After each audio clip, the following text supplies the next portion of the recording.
Okay, here we are at the famous Kinston dump. I've cleared out the spot, so it's 1:30. Let's see what I can find before dark.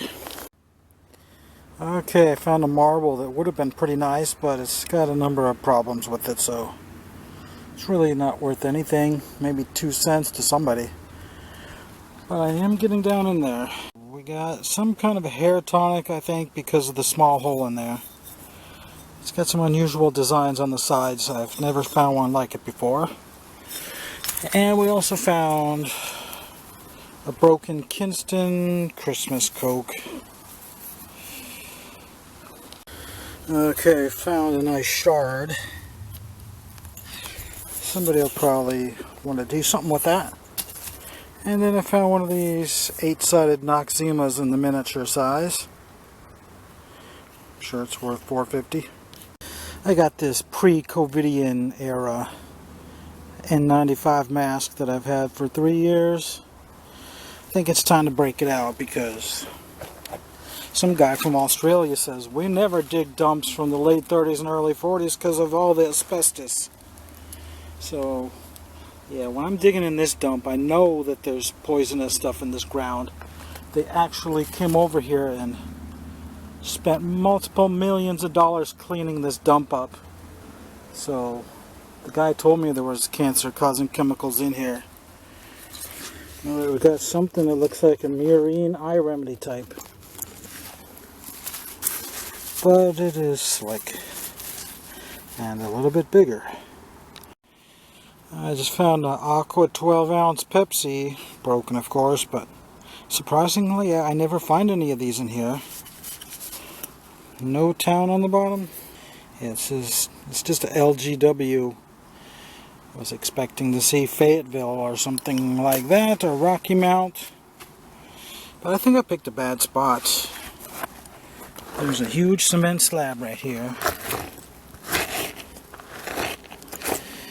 And this root is about as big around as my arm. And it would be a lot of trouble to saw that. So I'm trying to dig around it. And it still goes at least 2 more feet. It's very sparse, so I really wish I hadn't picked this spot. Somebody once told me this place is where they took the product of the honey dipper. They would dip out the outhouses in the 30s and 40s and bring it over here. I don't know if I believe it, but then again, with all that white powder, it makes me think that's the lime powder. So it very well could be true. Okay, we got a couple showing up. A junk flask and a slick pharmacy. Alright, I think we got a keeper this time. Looking like a half-pint milk. You can see the embossing right there. It is just the Edgewood.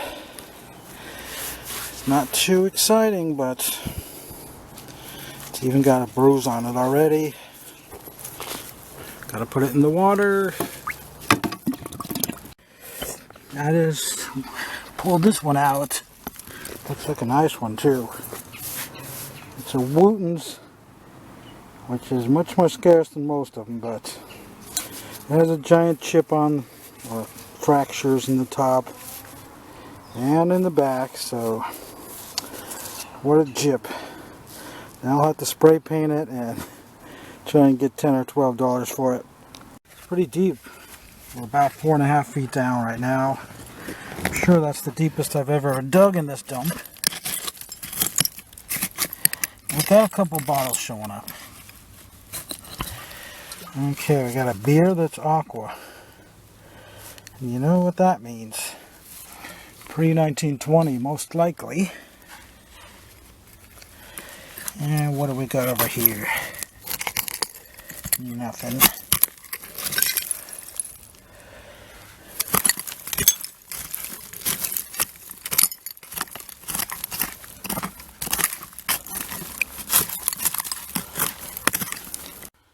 Okay, we got another milk bottle showing up. Looks like it's damaged though. Severely damaged. And of course this one's embossed because it's cracked up. Westview Dairy, Kinston, grade A. What a shame. Oh well, definitely gonna spray paint that one and sell it for something, hopefully. Okay, somewhere in there I saw a milk bottle top sticking out.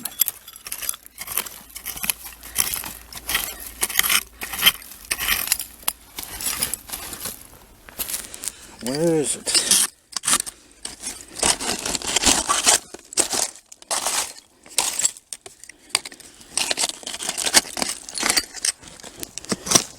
Okay, now I see it. Great, it's broken. Okay, I think I got another milk. Well, it's interesting though. It's just a hilltop, but I've never seen a half-pint hilltop. So that's kind of nice. And it looks to be in good shape. Okay, let's have a look at some of the low-end stuff I've been finding.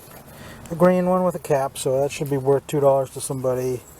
A Listerine corker, also $2.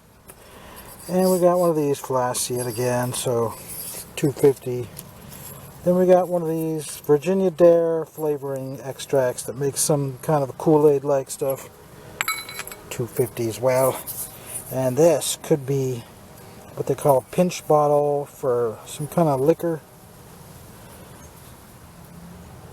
But unfortunately there's no name embossed on it, so a couple bucks on that. And then we got a Lysol, also known as a poison bottle if you want to get technical. And last but not least, we have a wood grain porcelain doorknob. Seems to be in pretty good shape though. We're tunneling out the walls now. Another broken 12-ounce Pepsi in the nice aqua variety, and it's also a slick bottom. And then we found an extract that's actually embossed, Sawyer's extract. It's a corker, so it's worth maybe $1.75. Ooh, this is an interesting one I just found. It's a cork top, and it's got that odd shape, which is always screw top. And Republic Distillers, somewhere in New York. Yeah, I just have never found one like it. Kind of like it. And right before that, found another cork top. It's obviously from the late 30s. Okay, we got a Clorox bottle. It's almost for sure going to be intact because they are very sturdy. These old ones with the cork top are. And there it is.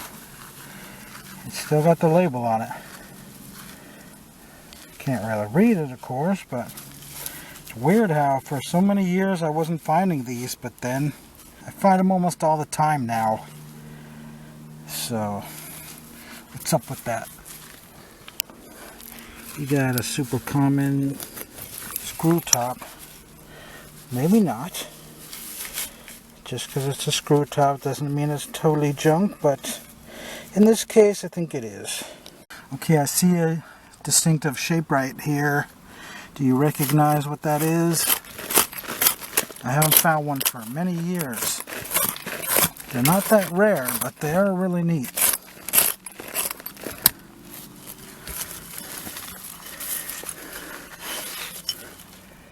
See that shape and all those ribs on it? Guess what the other side has on it? An elephant.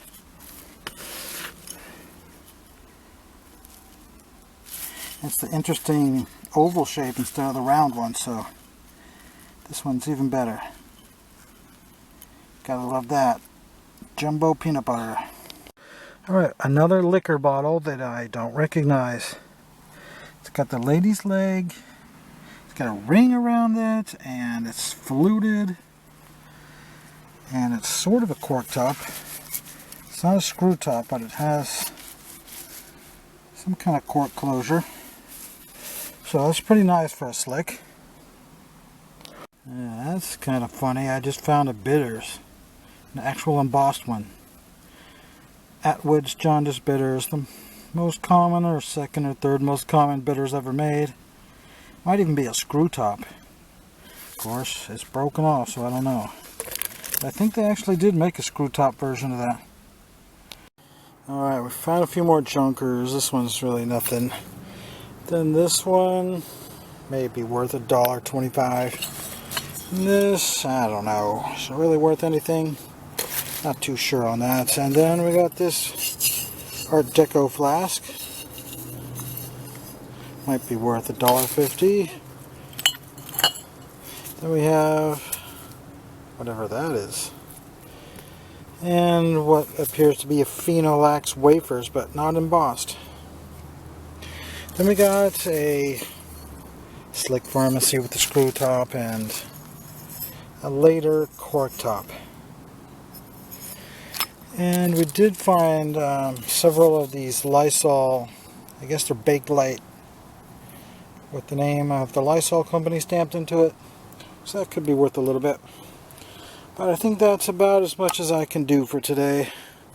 It was a deep one. I think we did quite a lot of work today, actually. So, until next week.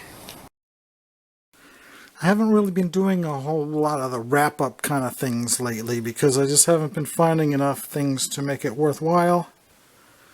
So I'm just going to do a short one for this one. It's a nice jumbo jar. No chips or cracks or dings on it. I don't know what these are worth, but I'd say it's worth $20, wouldn't you?